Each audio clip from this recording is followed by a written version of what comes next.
Hello guys, I got my DirecTV dish installed just as I showed you.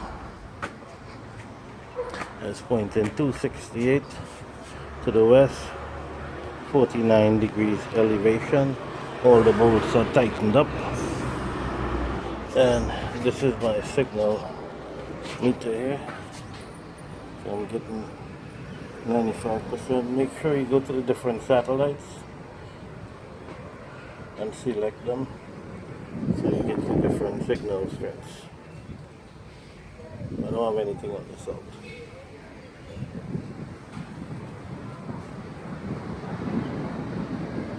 So I'm getting the satellites.